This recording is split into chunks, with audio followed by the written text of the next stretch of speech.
Praise the Lord. आज हम जल्दी से उल्पत्ति के पुस्तक में जाएंगे। उल्पत्ति का पुस्तक पहला अध्याय उसका दूसरा वाक्य में हम जाएंगे। वहां पर लिखा है, पृथ्वी बेडोल और सुनसान पड़ी थी और गहरे जल के ऊपर अंधियारा था।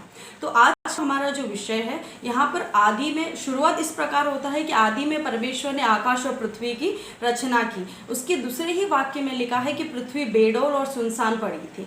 तो आज यदि मेरे सुनने वाले आप में से कोई भी होने दो, अगर आपको ऐसे लगता है कि आपका जीवन सुनसान है या आपका जीवन बेडोल हो गया है, आपके जीवन में अंधकार है, तो ये जो संदेश को आप आखिरी तक सुनिए। परमेश्वर जरूर आज आपसे बात करने वाला है।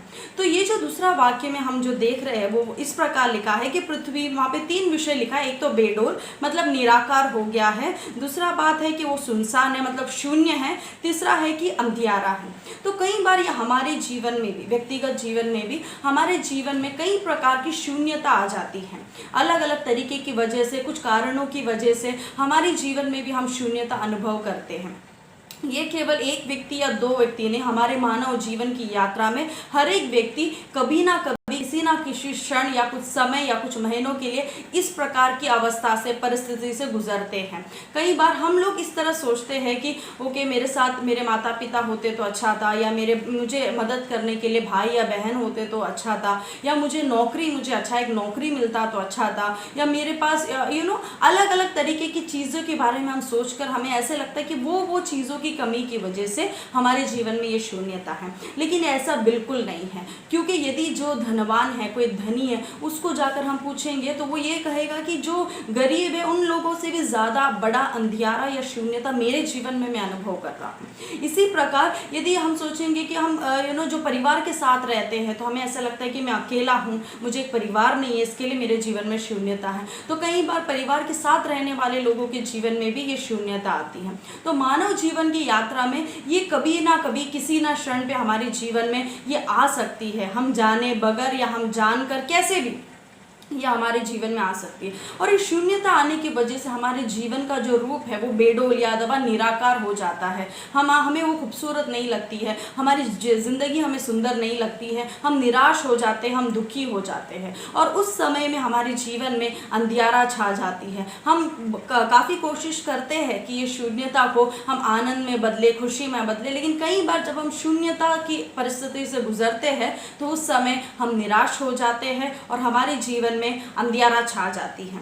तो ये वचन हम पढ़ते समय यहाँ पर हम जान सकते हैं कि ऐसा नहीं कि पहले से उनका जीवन, पृथ्वी सुनसान पड़ी थी। परमेश्वर ने पहले सब कुछ अच्छी रीति से सृष्टि किया, लेकिन उसके बीच में कुछ हुआ, उसके बाद वो पृथ्वी सुनसान पड़ी है। तो आज आपके जीवन में भी शायद शुरुआत आपका बहुत अच्छा हुआ होगा, आपका जीवन सुनसान या अंधियारा ना रहा होगा, लेकिन जीवन की दौड़ में कभी ना कभी कुछ ना कुछ वजह से, वो वजह कुछ भी होने दो, जिसकी वजह से आपका जीवन सुनसान या शून्य पड़ी होगी।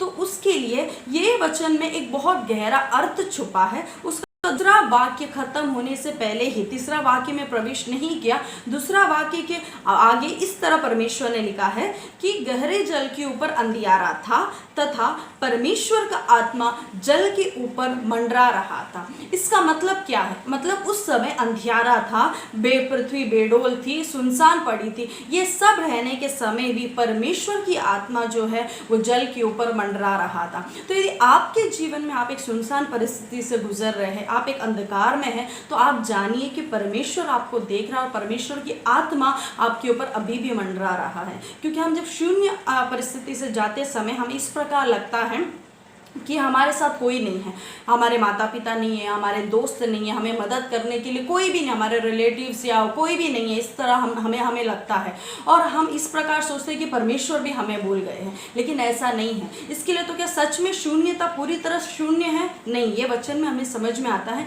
हमें लगता है कि सब कुछ शून्य है, लेकिन उस समय में भी परमेश्वर की आत्मा हमारे ऊपर मंडरा रहा है, परमेश्वर हमें देख रहा है और परमेश्वर हमारी मदद करना चाहता है। परमेश्वर इसके लिए वचन समाप्त होने से पहले ही परमेश्वर ने वो इस प्रकार लिखा है कि वो अंधियारा था, उसी समय परमेश्वर का आत्मा उसके ऊपर मंडरा रहा था। तो आपके जीवन में भी परमेश्वर की आत्मा का कार्य आपको शायद समझ में नहीं आ रहा होगा, लेकिन सचमुच परमेश्वर आपके जीवन में कार्य कर रहा है। ये आप अच्छी तरह से शायद अभी नहीं समझ सकते रहेंगे, लेकिन जब ये परिस्थिति से आप बाहर आ जाएंगे तभी आप ये समझ सकेंगे। क्या आप ये परिस्थिति से बाहर आ सकते हैं क्या? तो आप देखिए उसका यशायाह का पुस्तक उसका 45 का 18 वाक्य में परमेश्वर एकदम साफ लिखा है, क्योंकि यहोवा जो आकाश का सृजनहार है वही परमेश्वर है, उसी ने पृथ्वी को रचा और बनाया है। यहाँ पे परमेश्वर फिर से कंफर्मेशन दे रहा है, मैं वही यहोवा हूँ जिसने आकाश और पृथ्वी को बनाया है।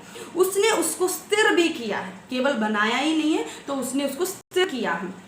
उसने उसे सुनसान रहने के लिए नहीं परंतु बसने के लिए अथवा निवास करने के लिए उसे रचा है।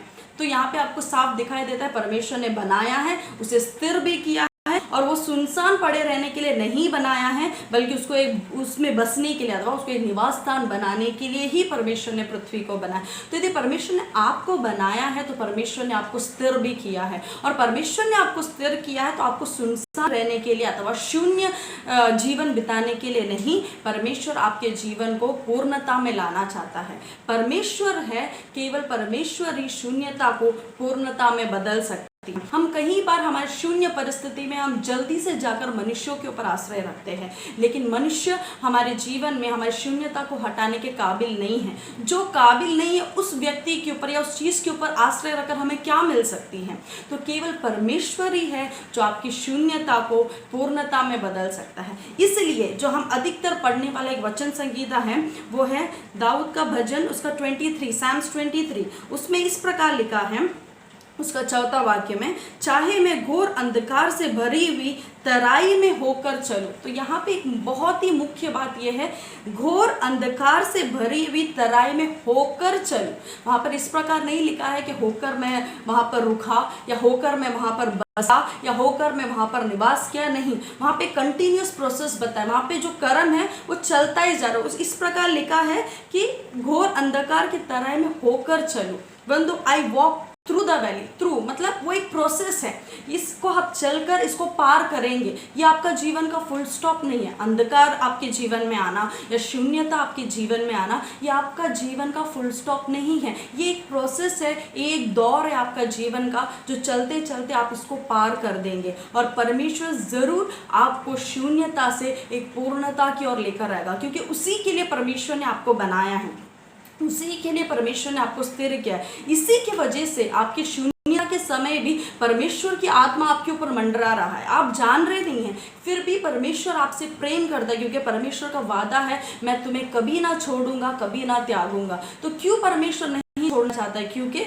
जब हमारा जीवन में शून्य हम जब अकेले पड़ जाते हैं तो हमारी मदद के लिए मनुष्यों के पर जाना असंभव है, या उनके पास जाकर हमें वो मदद नहीं मिल सकती है, केवल परमेश्वर ही आपको मदद कर सकता है। इसके लिए यहाँ पे डेविड एकदम साफ कह रहा है कि होकर चलूं, घोर अंधकार की तराई में मैं होकर चलूं, मैं वहाँ पे रुकने वाला नहीं हूँ, मैं अंधकार से ज़रूर होकर चलूँगा और इससे मैं बाहर आऊँगा। परमेश्वर मुझे ज़रूर ये शून्य परिस्थिति से मुझे पूर्णता की लेकर आएंगे, क्योंकि हम देख सकते हैं कि शून्यता किसी भी कारण से आ सकती है। कई बार अगर आप जो कैंप में वगैरह जाएंगे जहाँ पे बाढ़ आने की वजह से या भूकंप आने की वजह से लोगों को टेम्पररी बेसिस पे वहाँ पे जाकर हम रखते हैं, वहाँ पे हम देख सकते हैं कि वहाँ के लोगों की परिस्थिति, जो रिलीफ कैंप वगैरह होता है उनकी परिस्थिति बहुत बुरा रहता है। सालों सालों से उन्होंने इकट्ठा करके बनाया हुआ उनका घर जो है वो बाढ़ की वजह से नष्ट हो जाता है, या जो भूकंप की वजह से नष्ट हो जाता है, या किसी के हाथ पैर टूट जाते हैं, या उनको अलग अलग तरीके से तकलीफ उनके जीवन में रहते हैं।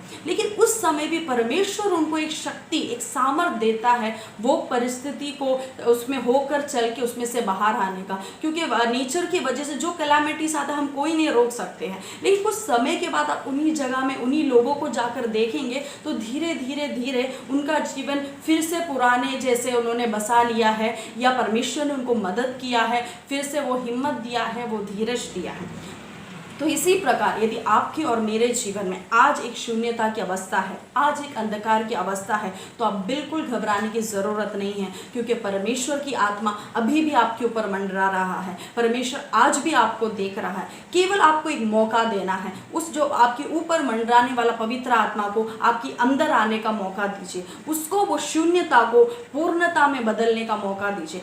आज ये वचन सुनते समय यदि आज आप ये वचन को विश्वास करते हो, इसको स्वीकार स्वीकार करते हो तो परमेश्वर आपके जीवन की अंधकार को हटा देगा, आपके शून्यता को पूर्णता में बदल देगा और आपकी जो बेडोल अथवा निराकार जो आपकी ज़िंदगी है उसको एक सुंदर आकार देकर उसको एक खूबसूरत बना देगा। प्रभु इन वचनों के द्वारा आप सबको आशीष करें। धन्यवाद।